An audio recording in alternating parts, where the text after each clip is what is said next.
Hey guys, I'm Coral. Welcome back to my channel. Here I am today, and I just wanted to do a little kind of like a survey on the books that I've read in the first quarter of this year. So that will be January, February, and March.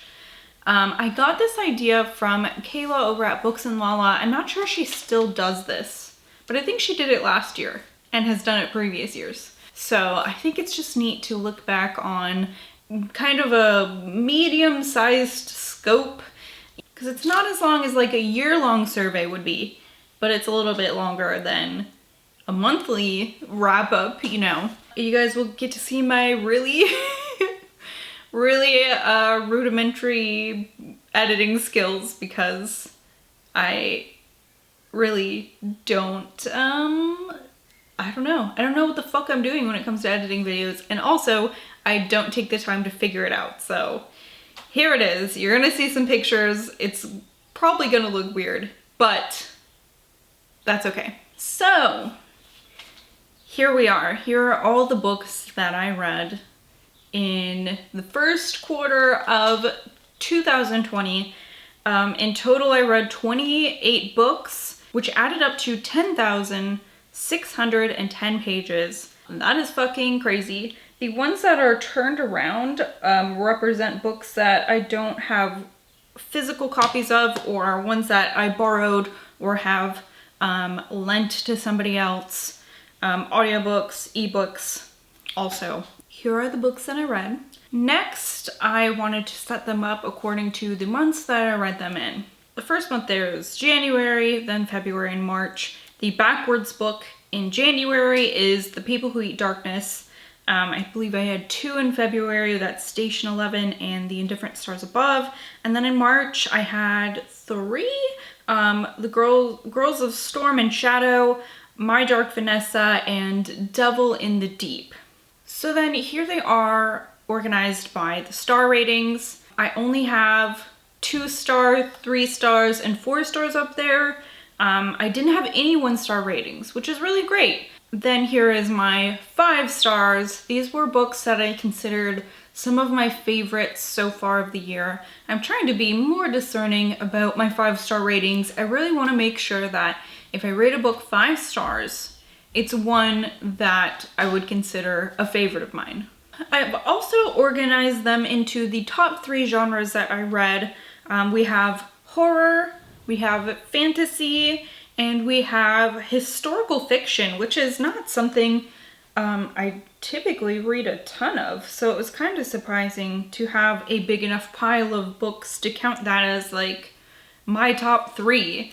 One of my top 3. I also read, not pictured, 1 book that was a thriller. I had 2 nonfiction books, 2 that I would consider probably more general fiction, and then 2 that would probably be like paranormal. And both of those were actually Stephen King books, which I'm on the record saying it's hard for me to categorize those because I don't know. It's not really horror, and it's not really a thriller. I don't know. All right, I also wanted to go through some of the goals that I made at the beginning of the year and how I'm doing on those so far. So my overall, I think my biggest goal, the one that I really want to reach this year, is to track how many pages I'm reading instead of how many books I've read. So I had a goal of 30,000 pages. And so far, I've read 10,610.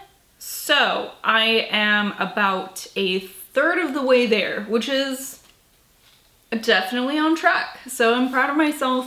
I might bump up this goal depending on, I don't know, depending on if I reach it or not. I might bump it up and see if I can do something even higher, but we'll see. I'm also trying to not pressure myself too hard to read things, because then I get into slumps more easily and I don't give proper attention to the other hobbies I have. I've recently taught myself how to crochet, so I've been trying to do that. I love playing video games, I love movies, and I like, being able to do things with my family, go on hikes.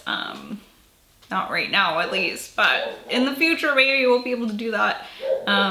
And yeah, that kind of stuff. So I don't want 100% of my free time to be taken up by reading, And that might be, I don't know, kind of a strange thing to hear on BookTube. I hope not, because like people are allowed to do things besides read. You can have other hobbies, it's okay. It's not only about reading. It doesn't have to be that way. I mean, of course, if all you want to do is read, that's fine too. That's my lecture for today. Okay, I lost my train of thought. My house is pure chaos right now. I'm sorry if this video is very jilted. The second goal I had that I really want to try to stick to this year is to try to finish some of the series that I've started over the years. I am super not good at doing that, so I want to be better, and so far I've been doing okay. There are some series that I've started, a couple that I've read, that I've decided to DNF. There's a couple where I've read the first book and the next books haven't come out yet, so that's okay. I'm working on a couple series that I'm reading, and that's okay. And I finished one. I did finish one series, so that's good. So I'm doing okay with that goal. The third one I had is to read my 10 5-star prediction books. That one I'm doing pretty good at too. I finished 2 so far. I should have read a third one this month, but I just didn't get to it. So I think I'm gonna read it next month instead. And since there's 10, it's okay if I skip a month because I'll be able to eventually get to all those before the end of the year. So I'm doing good on that one. The fourth goal I had was to read at least 35 books that I've owned since the end of 2019. My goal was 35, I've read 21, so I'm doing really good with that. My fifth goal was to try to read bigger books. The whole point of doing a page goal instead of a book goal, a book number goal, was to push myself to, or not push myself, but encourage myself to pick up bigger books that maybe I wouldn't have because I don't know, it's almost like an anxiety about being stuck reading the same book for too long. And it's such a silly thing, but I mean, I get that feeling, especially when I'm working toward a number goal for books instead of a number goal for pages. So I've done pretty good with that so far. I've read 9 books this year that have been over 400 pages, so I think that's very, and I hope to continue that throughout the rest of the year. My sixth goal was to work on reading pre-orders in a timely manner. I know that just in general, pre-orders are very good for authors. I know it tells their publishers a lot of info, you know, it really helps them out when you pre-order their books, but I want to make sure that I'm reading pre-orders when they come out instead of just letting them sit, because I do try to save money when it comes to buying books. I don't buy a lot of books that are full price. I usually wait until I can get them cheaper, you know, they've been out for a while, I'm able to find them used or at a discount. So if I'm spending the full list price for a book, I'd prefer if I read it in a timely manner instead of having it sit on my shelf for years, because what the fuck did I pay full price for that then? Okay, so I've been doing good with that.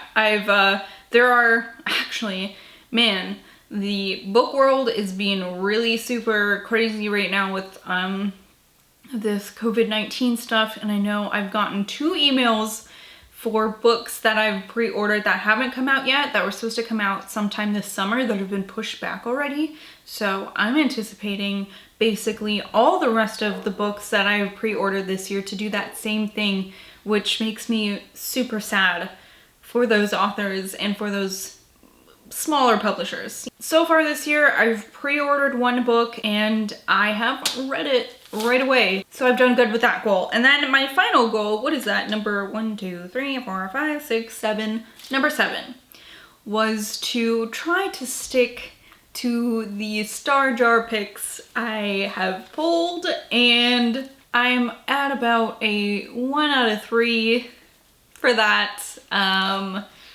Last month, my pick, I don't know if I'll ever pick it up because every single person who commented on that video about that book said it was no good. And like I had such a hard time with one of the other books that the author had written, so I decided not to even attempt that one. And then this month in March, what was it? The Lion Game by Ruth Ware. And I really intended to get to that one.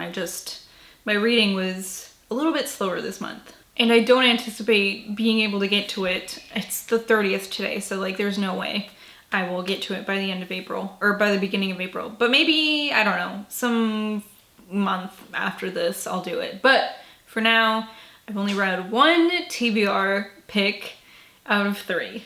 So not so hot on that goal. But that's what I have for you guys today. Just a short little sweet video. Forgive my editing skills. It's ridiculous. It's like if you asked my Nana to do it, this is probably how it would also look. And so that's it. Thank you so much for watching. Let me know how your goals for 2020 are coming. Do you anticipate being able, like with all this shit happening in the world, do you anticipate being able to do better on those goals, or do you anticipate having some troubles now? I don't know. I don't know how it's gonna be. This month has not been a super great reading month, but I'm not trying to pressure myself. I'm doing other things that interest me. Like I said, I'm teaching myself how to crochet. That's been hard. I had to rip out 2 whole rows yesterday of a fucking blanket, and it made me want to cry. But I'm okay. I've also been playing Animal Crossing, so that makes me happy. I'm reading some good books, and I'm not pressuring myself, and my brother's calling me, so I gotta wrap this up. I will see you guys later. Thank you so much for watching. Wash your hands, stay safe, and I'll see you guys later.